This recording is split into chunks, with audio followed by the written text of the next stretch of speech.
Donald Trump भारतीय समय के मुताबिक सोमवार रात 10:30 बजे अमेरिकी संसद कैपिटल हिल में ट्रंप ने ली राष्ट्रपति पद की शपथ।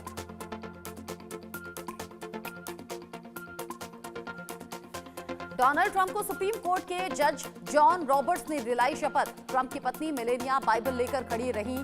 शपथ के बाद में कुछ देर तक तालियों से गूंजता रहा कैपिटल हॉल। शपथ लेने के साथ ही अपने पहले भाषण में ट्रंप ने एजुकेशन सिस्टम और हेल्थ सिस्टम में बड़े बदलाव का ऐलान किया।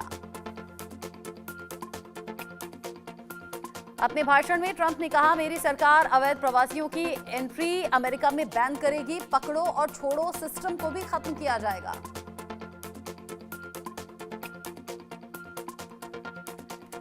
ट्रंप ने घुसपैठ रोकने के लिए मैक्सिको बॉर्डर पर इमरजेंसी लगाने का ऐलान किया। अमेरिका की दक्षिणी सीमा पर घुसपैठ को रोकने के लिए सेना भेजने का भी ऐलान।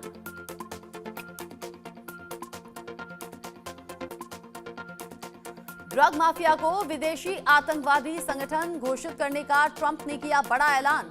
विदेशी गिरोहों के खात्मे के लिए विदेशी शत्रु अधिनियम 1798 लागू करने का ऐलान किया।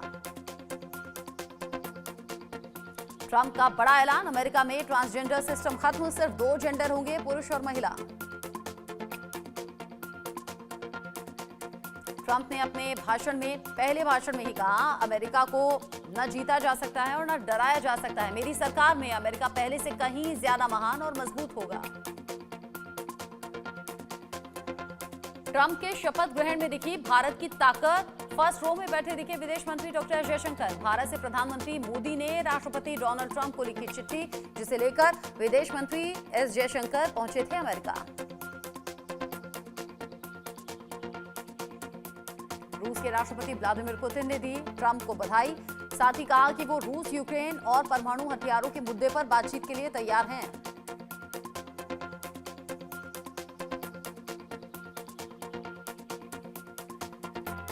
अमेरिका में प्रेसिडेंट ट्रंप की वापसी से भारत के लिए 3 चीजें फायदेमंद रहेंगी। दोनों देशों के नेताओं के बीच अच्छे संबंध हैं। मोदी में खुद को देखते हैं ट्रंप।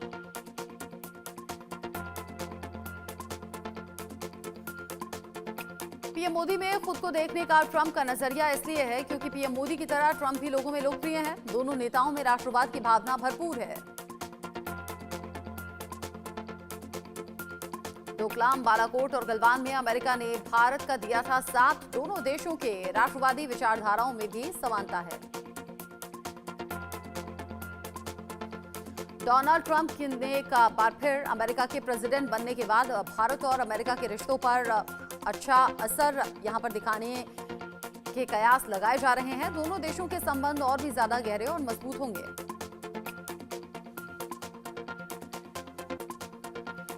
ट्रंप के राष्ट्रपति बनने के बाद चीन की चिंता भारत और अमेरिका को करीब लाएगी। क्वाड पहले से ज्यादा मजबूत होगा। केंद्र सरकार के कई विभागों में अमेरिका के भारत से अच्छे संबंध होने की संभावना। भारत और अमेरिका में ट्रंप के शासन के बीच रक्षा, खुफिया और सुरक्षा मामलों में बढ़ेगा भरोसा।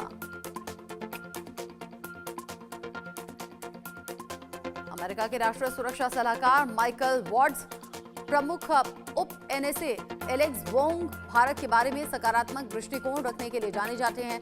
वॉशिंगटन में भारत को एक बेहतर आर्थिक माहौल बनाने की जरूरत है। ट्रंप सरकार में भारत और अमेरिका के व्यापार संबंधों में देखने को मिल सकती है एक नई दिशा, क्योंकि ट्रंप प्रशासन अमेरिका फर्स्ट नीति पर ज्यादा जोर देता है।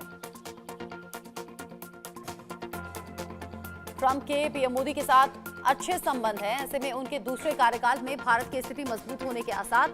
ऐसा इसलिए क्योंकि अमेरिका के साथ पाकिस्तान और अफगानिस्तान के रिश्ते अब काफी बदल चुके हैं। ऊर्जा, जलवायु, क्रिप्टो, वीजा और यूरोप के साथ संबंधों पर डोनाल्ड ट्रंप के फैसलों का अप्रत्यक्ष प्रभाव भारत पर भी पड़ेगा। ये अच्छे और बुरे दोनों तरह के हो सकते हैं। दक्षिण कोरिया के दौरे पर असम के मुख्यमंत्री हेमंत बिस्वा शर्मा, जहां उन्होंने ऑटोमोबाइल कंपनियों के सीईओज और नेताओं के साथ अहम बैठक की। उत्तर प्रदेश के मुख्यमंत्री योगी आदित्यनाथ ने गोरखपुर में शहीद अशफाक उल्लाह खां प्राणी उद्यान में हाथी बचाव केंद्र का उद्घाटन किया। कांग्रेस सांसद और बीसीसीआई उपाध्यक्ष राजीव शुक्ला का बयान, राहुल गांधी के हर बयान पर जबरदस्ती उन्हें तंग करने के लिए भाजपा के लोग एफआईआर कराते रहते हैं। आरजेडी नेता तेजस्वी यादव का बिहार की डबल इंजन सरकार पर हमला, बोले डबल इंजन की सरकार का एक इंजन अपराध में है और दूसरा भ्रष्टाचार में है। एनडीए 11 साल से केंद्र में है और 20 साल से बिहार में, फिर कितना समय मिलेगा। तेजस्वी यादव ने कहा कि अब तक बिहार को विशेष राज्य का दर्जा, विशेष पैकेज और बाढ़ के लिए डबल इंजन सरकार ने राहत नहीं दिलाई। इन लोगों ने बिहार के साथ सौतेला व्यवहार किया है। तेजस्वी यादव का सीएम नीतीश पर तंज, कहा मुख्यमंत्री की यात्रा का नाम तो प्रगति यात्रा है, लेकिन वास्तव में ये दुर्गति यात्रा है। महिलाओं के लिए जो उनका बयान आया है, ये बिहार के लोगों को शर्मसार कर देने वाला है। मुख्यमंत्री नीतीश कुमार को लेकर बोले तेजस्वी यादव, अब मुख्यमंत्री थक चुके हैं। अगर 20 साल तक एक जमीन पर एक ही ब्रांड का बीज बोया जाएगा तो जमीन भी खराब होगी और फसल भी नहीं आएगी। मध्य प्रदेश के मुख्यमंत्री मोहन यादव का बयान, मध्य प्रदेश में 56 सरकारी आयुर्वेदिक कॉलेज चल रहे हैं। सरकार ने पैरामेडिकल नर्सिंग कोर्स चालू कर आयुर्वेद के विस्तार का फैसला लिया है। अयोध्या पहुंचे केंद्रीय मंत्री मनोहर लाल, कहा भव्य राम मंदिर के निर्माण के बाद मैं पहली बार रामलला के मंदिर का दर्शन करके आया। उन्होंने कहा कि भगवान के दर्शन करने के बाद मन बहुत प्रसन्न हुआ। रक्षा मंत्री राजनाथ सिंह ने राजधानी दिल्ली में डीजी एनसीसी आरडीसी कैंप 2025 का निरीक्षण किया। एनसीसी कैडेट्स को संबोधित करते हुए राजनाथ सिंह ने कहा, एनसीसी आपको इतना कुछ देती है कि इसके बाद भविष्य में आप जहां भी जाएंगे वहां आप अपने घर, समाज और देश का नाम रोशन करेंगे। बीजेपी सांसद अनुराग ठाकुर का बड़ा बयान, कहा किसी भी देश के लिए राष्ट्रीय सुरक्षा बड़ा विषय है। बीजेपी ने आतंकवाद के खिलाफ जीरो टॉलरेंस की बात कहती है और अब मोदी सरकार के 11 सालों का रिकॉर्ड भी यही कहता है। अनुराग ठाकुर ने कहा कि नक्सलवाद को जड़ से खत्म करने का काम कर रहे हैं। हमारे लिए सदैव राष्ट्र प्रथम रहा है, लेकिन कुछ राजनीतिक दल ऐसे हैं जो इन देश विरोधी ताकतों से हाथ मिलाते हैं। ये डबल डेटिंग करने वाले राहुल गांधी और अरविंद केजरीवाल बाहर से कुछ और, अंदर से एक ही नजर आते हैं। साथ ही उन्होंने कहा कि सर्जिकल स्ट्राइक हो, एयर स्ट्राइक हो या अफजल गुरु की फांसी का मुद्दा हो, इन सभी विषयों पर कांग्रेस और आम आदमी पार्टी इकट्ठे नजर आए।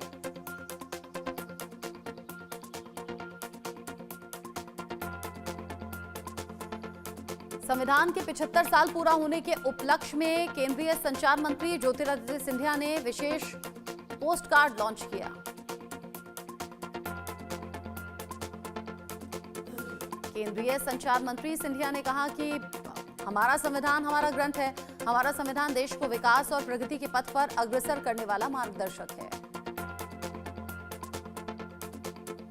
अखिलेश यादव को जलन हो रही है, ऐसा केशव प्रसाद मौर्य ने कहा कि महाकुंभ में इतनी बड़ी संख्या में लोग क्यों आ रहे हैं, इसको लेकर उन्हें जलन है।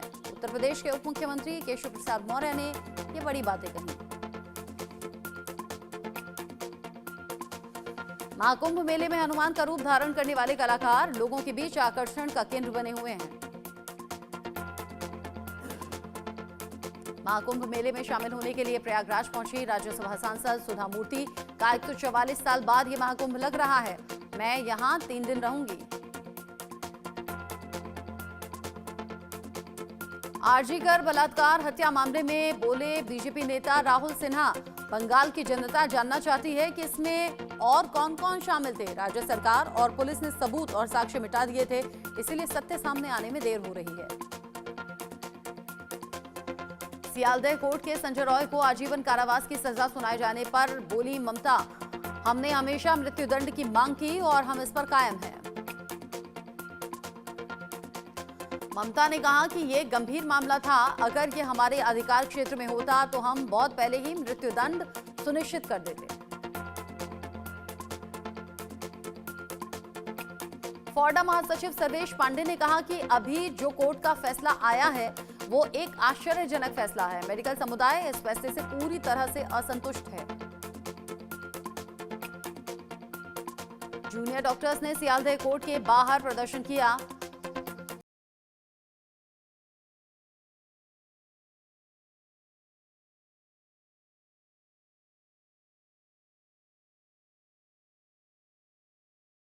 आरजीकर रेप मर्डर मामले में बोले कांग्रेस नेता सलमान खुर्शीद, अदालत ने इतनी जल्दी सभी बातें सुनकर अपना फैसला दे दिया। ये एक अच्छा और गंभीर फैसला है, इस फैसले का स्वागत होना चाहिए। संजय रॉय की सजा पर बोले अधिवक्ता रहमान, मृत्यु तक आजीवन कारावास की सजा कोर्ट ने सुनाई है। अदालत ने राज्य को पीड़ित परिवार को 17 लाख रुपए का मुआवजा देने का भी निर्देश दिया है। सियालदह कोर्ट ने बलात्कार हत्या मामले में दोषी संजय रॉय को आजीवन कारावास की सजा सुनाई है। कोर्ट ने संजय रॉय पर 50,000 रुपए का जुर्माना भी लगाया।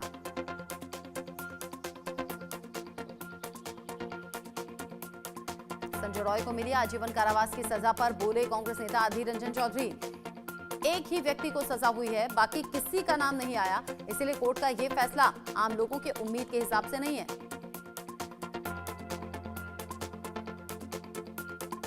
अरविंद केजरीवाल का बयान, बीजेपी ने ऐलान किया है कि हमारी सरकार बनेगी तो मोहल्ला क्लिनिक बंद करा दिए जाएंगे। कमल का बटन मत दबाना, नहीं तो सभी मोहल्ला क्लिनिक बंद हो जाएंगे।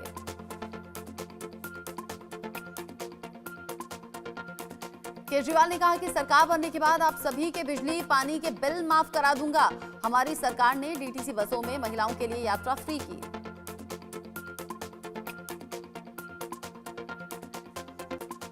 केजरीवाल ने कहा कि 20 राज्यों में भाजपा की सरकार है और एक भी राज्य में बसें महिलाओं के लिए फ्री नहीं है। हम ऐसा सिस्टम बनाएंगे जिससे किराएदारों को भी फ्री बिजली की सुविधा मिल सके।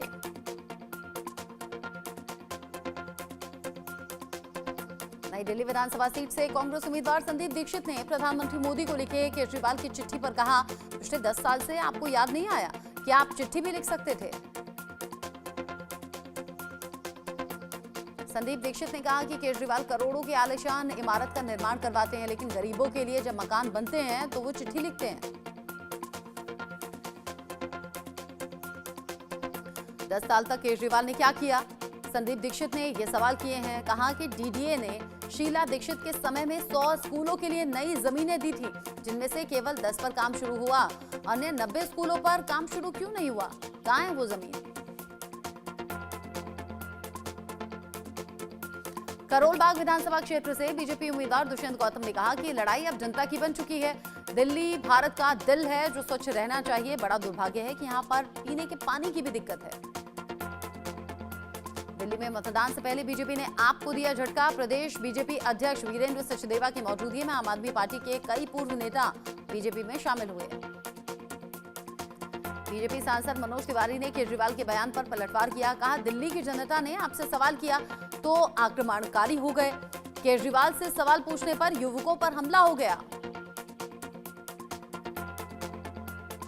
मनोज तिवारी ने कहा कि केजरीवाल से सवाल किया गया तो उन्होंने जवाब देने के बजाय सवाल करने वाले युवकों पर गाड़ी चढ़ाने का प्रयास किया। अगर सवाल पूछना हमला है तो ऐसे हमले आप पर होते रहेंगे।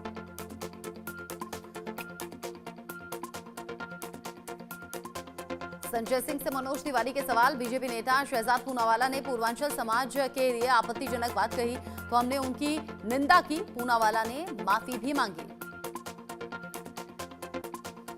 मनोज तिवारी ने संजय सिंह से सवाल किया, पूछा, आपके नेता केजरीवाल ने पूर्वांचलियों को फर्जी मतदाता कहा, क्या आप इसके लिए केजरीवाल की निंदा करेंगे? क्या केजरीवाल के इस बयान को आप स्वीकार करते हैं?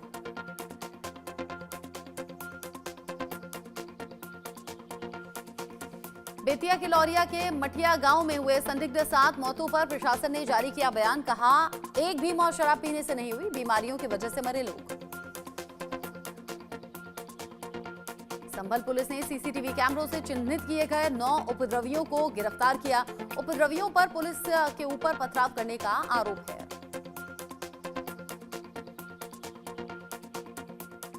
यूपी के कासगंज में पुलिस चौकी के सामने युवक को तालिबानी सजा दी गई। युवक को बेरहमी से लातों से पीटते और घसीटते ले जा रहे लोग सीसीटीवी में कैद हुए। पुलिस पर गंभीर सवाल उठ रहे हैं।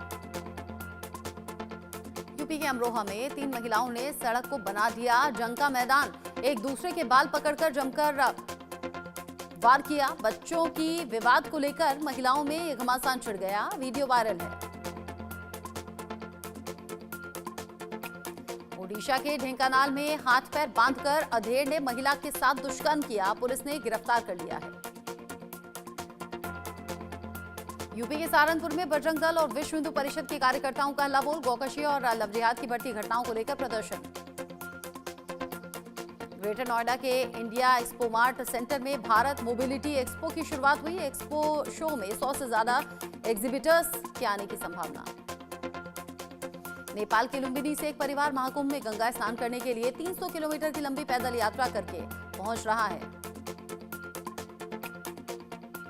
महाकुंभ में गंगा स्नान के लिए आने वाले वीवीआईपी तीर्थयात्रियों के कारण मेला क्षेत्र में हर तरफ जाम की स्थिति बनी हुई है। अखिलेश ने मेला प्रशासन पर तंज किया है। राहुल गांधी ने शुरू किया hashtag white T shirt movement. कहा, मोदी सरकार ने गरीब और मेहनतकश वर्ग से अपना मुंह मोड़ लिया है, उन्हें उनके हाल पर छोड़ दिया, सिर्फ गाने चुने। Under 19 women's T20 world cup में डिफेंडिंग चैंपियन भारत ने विजयी आगाज किया है।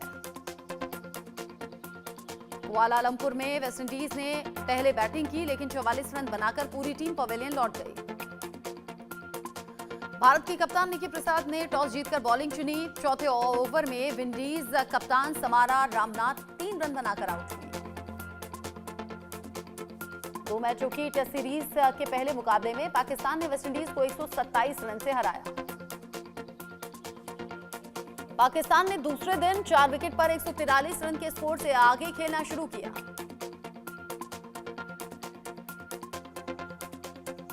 मैच में कुल 9 विकेट लेने वाले साजिद खान रहे प्लेयर ऑफ द मैच। पहली पारी में 4 का स्कोर खड़ा किया, साथ ही साथ 5 विकेट दूसरी पारी में लिए। टीम इंडिया के रविंद्र जडेजा की घरेलू पिच पर वापसी हुई। उन्होंने सौराष्ट्र टीम के साथ रणजी प्रैक्टिस सेशन में हिस्सा लिया। भारत की मेंस और विमेंस टीम ने खो-खो का पहला वर्ल्ड कप जीता। भारत की दोनों टीमें टूर्नामेंट में अजेय रहीं, जबकि नेपाल की दोनों टीमों को भारत के खिलाफ ही हार का सामना करना पड़ा। भारत के स्टार भाला फेंक एथलीट नीरज चोपड़ा शादी के बंधन में बंध गए हैं। उन्होंने टेनिस खिलाड़ी हिमानी के साथ साथ फेरे लिए। सीजफायर के पहले दिन इजरायल ने 90 फिलिस्तीनी कैदियों को रिहा किया। इससे पहले हमास ने भी इजरायल के 3 महिला बंधकों को रिहा किया था। इजरायली बंधकों की वापसी पर बोले प्रधानमंत्री बेंजामिन नेतन्याहू, पूरा देश आपको गले लगा रहा है। सीजफायर के ऐलान के बाद 600 से ज्यादा ट्रक इजरायल की सख्त नाकेबंदी के बीच में मानवीय सहायता लेकर पहुंचे गाजा। चीन ने म्यांमार में कराया युद्ध विराम। म्यांमार की सेना और विद्रोही गुटों में एक म्यांमार राष्ट्रीय लोकतांत्रिक गठबंधन सेना के बीच में चीन ने कराया युद्ध विराम समझौता। जापान के हाथ लगा खबरों डॉलर मूल्य के दुर्लभ खनिजों का खान। बांग्लादेश में हिंदू संत चिन्मय कृष्णदास की जमानत पर हाईकोर्ट में अगले हफ्ते सुनवाई है। Chinese short video app TikTok फिलहाल अमेरिका में नहीं किया गया बैन। अफगानिस्तान में महिलाओं की शिक्षा के पक्ष में सरकार के एक ही मंत्री ने आवाज उठाई। उप विदेश मंत्री शेर मोहम्मद अब्बास ने कहा, महिलाओं की शिक्षा पर प्रतिबंध इस्लाम के खिलाफ। अफगानिस्तान सरकार में उप विदेश मंत्री शेर मोहम्मद अब्बास ने लड़कियों के लिए स्कूलों को फिर से खोलने की मांग की। चीन के हाथ लगा सोने का बड़ा खजाना, 168 टन तक पहुंचा नए खोजे गए सोने का भंडार। सैफ अली खान केस में पुलिस अधिकारी का बड़ा खुलासा। 16 जनवरी को सैफ को चाकू मारने के बाद 2 घंटे तक बांद्रा भवन के बागीचे में छिपा था हमलावर।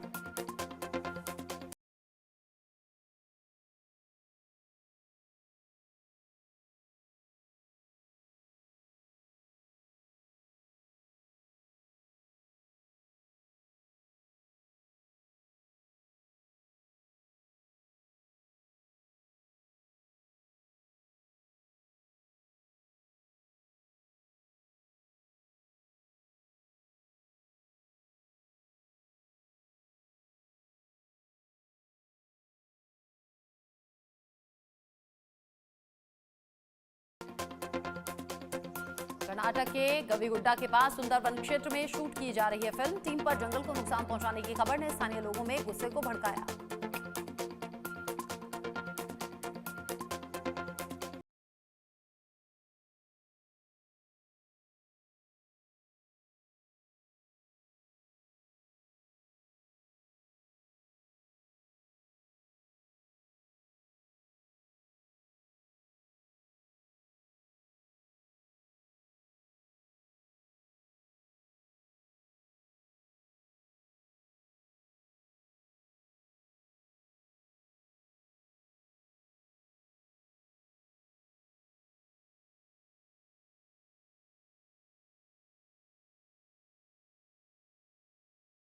दो 2025 में खेसारी लाल यादव की फिल्म डंस आने वाली है, जिसकी खूब चर्चा है। बिहार बोर्ड परीक्षा के कारण मेकर्स ने इसकी ट्रेलर रिलीज डेट बदल दी है।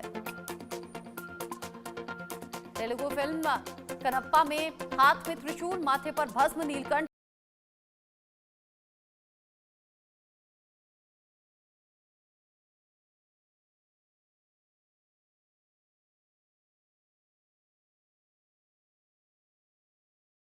उछाल।